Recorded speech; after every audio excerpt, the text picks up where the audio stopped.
நிழல் இல்லாத மனிதன் மர்மக்கதை. ஒரு காலத்தில் ஒரு சிறிய கிராமம் இருந்தது. அந்த கிராமத்தில் அனைவரும் ஒருவரை ஒருவர் நன்றாக அறிந்தவர்கள். ஒரு நாள் அந்த கிராமத்துக்கு ஒரு புதிய மனிதன் வந்தான். அவன் மிகவும் அமைதியாக இருந்தான். யாரிடமும் அதிகமாக பேச மாட்டான். எப்போதும் தனியாகவே நடந்து கொண்டிருப்பான். ஆனால் கிராமத்தவர்களுக்கு ஒரு விஷயம் மட்டும் கொஞ்சம் வித்தியாசமாக தோன்றியது. ஒரு நாள் மதிய நேரத்தில் சிலர் அவனை சாலையில் நடந்து செல்லும் போது பார்த்தார்கள். அப்போது சூரியன் மிகவும் பிரகாசமாக இருந்தது. அங்கே இருந்த எல்லோருக்கும் தரையில் தெளிவாக நிழல் இருந்தது. மரங்களுக்கும் வீடுகளுக்கும் எல்லாவற்றுக்கும் நிழல் இருந்தது. ஆனால் அந்த மனிதனுக்கு மட்டும் நிழல் இருக்கவே இல்லை. முதலில் அதை யாரும் கவனிக்கவில்லை. ஆனால் தினமும் அவனை பார்க்கும்போது அதே விஷயம் நடந்தது. அவன் எங்கு சென்றாலும் அவனுக்கு ஒருபோதும் நிழல் இல்லை. இதனால் கிராமத்தவர்கள் பயந்து போனார்கள்.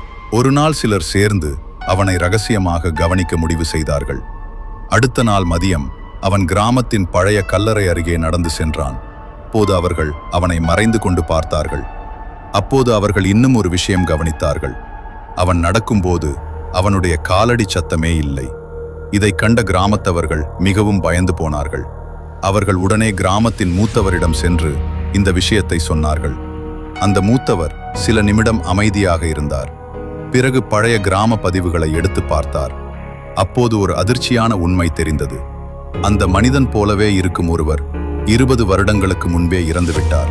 அவர் அந்த கல்லறையில்தான் அடக்கம் செய்யப்பட்டிருந்தார் என்று அவர் பின்னால் அந்த இறந்து போன மனிதன் நின்று கொண்டிருந்தான்.